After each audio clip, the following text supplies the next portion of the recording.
Hey everybody, and welcome back for another deep dive. Today we are tackling something really cool and super relevant to all of us right here, right now, and that is the Virginia Declaration of Rights. Oh, yeah, this one's going to be good. Yeah, so we're going to explore how this document, written back in 1776, can inspire us to think and act locally today. I think that's a great idea. You know, it's fascinating how much this document shaped not only the nation, but also the very ideas of individual rights Exactly. that we just take for granted today. And it's like a blueprint Yeah. for a just society. You know, it laid the foundation for the U.S. Bill of Rights. Totally. And, we're going to uncover some really cool nuggets along the way, too. Oh, yeah. Did you know it includes the right to actually abolish a government if it's not working for the people? It's pretty intense. Right. That's in Section 3. Wow. Or how about freedom of the press as a weapon against tyranny? We'll get into that in Section 12. Oh, yeah, we got to talk about that. And, of course, the big one, the right to life, liberty, property, happiness. Yeah. The whole shebang. The whole shebang. It's all there in Section 1. It's all there. What's amazing is how George Mason, the author, articulated these ideas even before the Declaration of Independence was signed. Right. It really shows you the mindset of the time. Yeah, it really does. It's pretty incredible how forward-thinking they were. It's like this document is the DNA of our nation. And specifically, it speaks to how we can be active citizens right here in our community. Yeah, I love that. So let's jump right in with Section 1. Those core rights, life, liberty, property, happiness, safety, those are huge. Huge. Huge. Which one jumps out at you right now and why? Oh, man, that's a tough one. Well, it's almost like they were channeling the future, right? Yeah.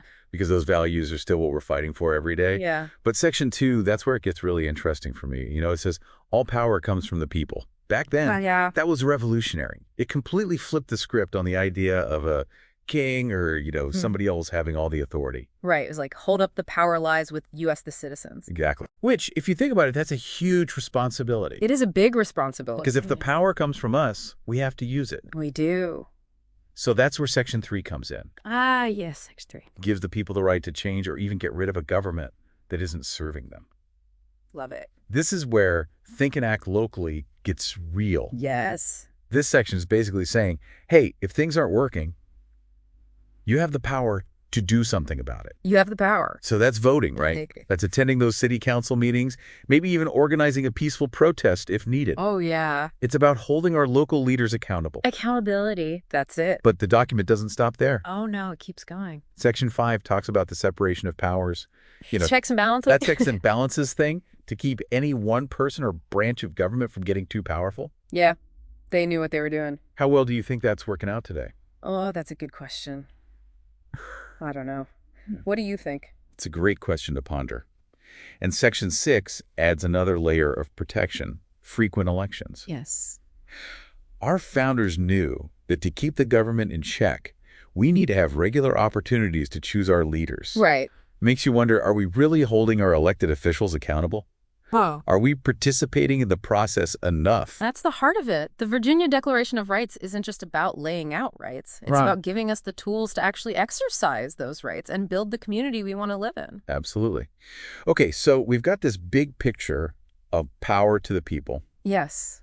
But what about our individual rights, especially when it comes to the legal system? Well, Sections 7 through 10 dive right into that. Okay. We're talking about things we hear about all the time. Freedom from unreasonable searches, the right to due process, and a fair trial protection from cruel and unusual punishment. These sections feel like they're straight out of a law textbook. Right. It's amazing how much of our modern legal system is rooted in this document from over 200 years ago. It's pretty amazing. It's a testament to how forward-thinking those early Virginians were. They were. They understood that a just society protects individual rights, especially within the legal system. And they weren't afraid to put those principles into writing. Nope, they were not afraid. And that's what's so cool about this document. It wasn't just about protecting people from the government either. Oh, yeah. Section 12 tackles something super relevant today. What's that? Freedom of the press. Oh, wow. Here's where it gets really interesting for me. Because back then, it was all about pamphlets and newspapers. But today, Oh, I know, right? we're bombarded with information from all sides. Exactly. And that's why this section is even more important now. Okay. It reminds us that a free press, whether it's our local newspaper Yeah. or, independent online news sources, it's vital to keeping our community informed Right. and holding those in power accountable. So it's not just about having the information. Right. It's about being smart about what we consume. We can't just take everything at face value, right? No, you got to be We terrible. have to critically check our sources, especially when it comes to local issues that directly affect our lives. Couldn't agree more. It all ties back to that think and act locally idea. If we want to have a say in what happens in our community, Yeah. we need to be informed by reliable sources. How about you? What are some of the ways you stay informed about local happenings? Well, I definitely subscribe to our local newspaper. Always. It's a little old school, but Yeah. I like getting that deep dive into local politics and community events. That's awesome. And, I also follow a few local blogs and podcasts that cover issues I care about. Oh, that's great. It's all about finding those sources that resonate with you and help you understand the nuances of what's happening in our community. Yeah, for sure. And speaking of nuances, Section 13 Oh, boy. is one that always sparks debate. Always. The right to bear arms. Big one. Huge. The Virginia Declaration of Rights talks about a well-regulated militia being necessary to the security of a free state. Yeah. Which was a huge deal back in 1776. Different times, for sure. Right. It was a different world back then. But what's interesting is how this section can spark such different interpretations when it comes to gun control today. It's a great example of how a historical document can fuel modern-day debates. Yeah, absolutely. It's a reminder that these rights aren't set in stone. They're meant to be debated, Right. discussed, and interpreted in the context of our current reality. What's your take on how this section applies to our community today? Well, I think it's a call for thoughtful dialogue. I like that. It's about recognizing the historical context of the right to bear arms while also having honest conversations about how to ensure safety in our community. Safety's so important. Right. Yeah, I think there are strong opinions on all sides. Absolutely. But the Virginia Declaration of Rights reminds us that we need to engage in these discussions with a commitment to finding solutions that work for everyone. It's about finding that balance right, protecting individual rights while also working together to create a safe environment for all members of our community. I think you hit the nail on the head. And it's not just about the Second Amendment either. Oh, really? Think about how the principles of the entire document can be applied to other issues we face right here at home. Like what? Well, think about affordable housing. Oh, yeah. That's a hot topic in our community these days. It is a hot topic, Section 1, with its emphasis on the right to acquire and possess property.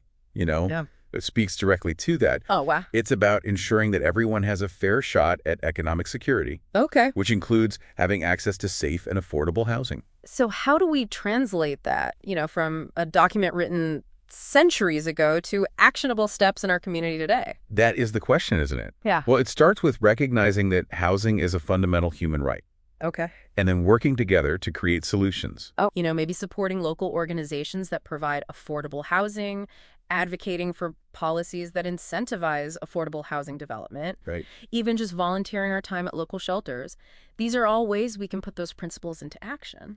It's about taking those big ideas from the Virginia Declaration of Rights Yeah. and finding ways to make them real in our own backyard. Love that.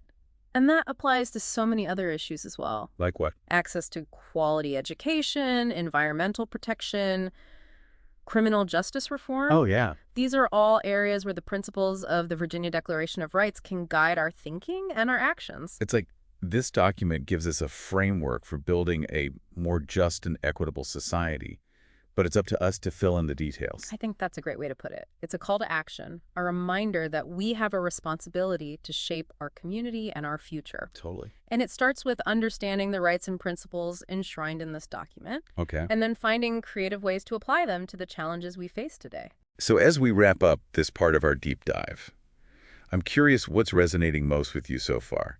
What part of this conversation has sparked a thought or idea? Yeah, what's got you thinking? Hold on to that, because we'll be back in a moment to discuss how we can take all of this and actually put it into practice right here in our community.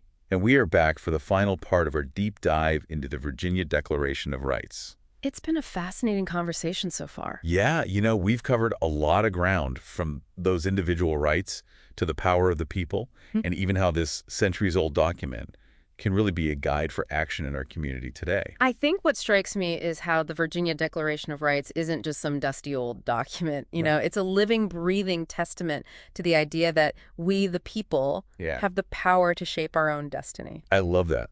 And that's what I love about this Think and Act Locally theme. Yeah. Because it's so easy to get overwhelmed by, national politics. Yeah. But this document reminds us that real change, it starts right here at home. Absolutely. It's about taking ownership of our community, Yeah. understanding our rights, and then, figuring out how we can use those rights to make a real difference. But I think for a lot of people that can feel overwhelming. Yeah. Like, where do you even start? Yeah. What does acting locally actually look like in practice?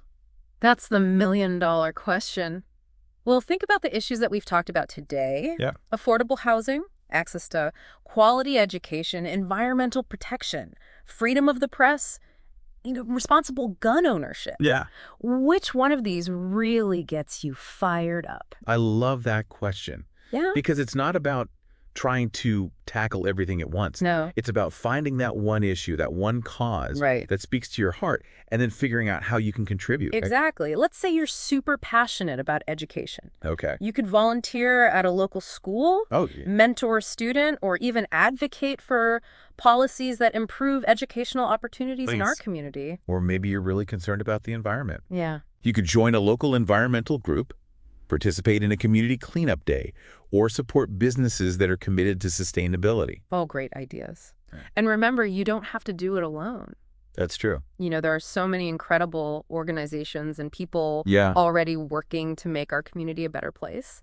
Connect with them, Yeah. learn from them, and find ways to collaborate. That's what's so powerful about this idea of acting locally. Yeah, It's about recognizing that we're all in this together. we are. We all have a role to play in shaping the future of our community. Couldn't agree more. And the Virginia Declaration of Rights, Yeah. it gives us the tools and the inspiration to do just that. It reminds us that we have rights, We do. we have power, and we have a responsibility to use them wisely. Absolutely. So as we wrap up this deep dive, I want to leave you with a challenge. Oh, a challenge. I like it. What is one specific issue in your local community that could benefit from applying the principles of the Virginia Declaration of Rights? What is one action you can take right now to make a difference? Don't let these ideas just float away. Write them down, share them with a friend, take that first step. Because even small actions can have a ripple effect and create real change in our community. Thanks for joining us on this deep dive. We'll see you next time.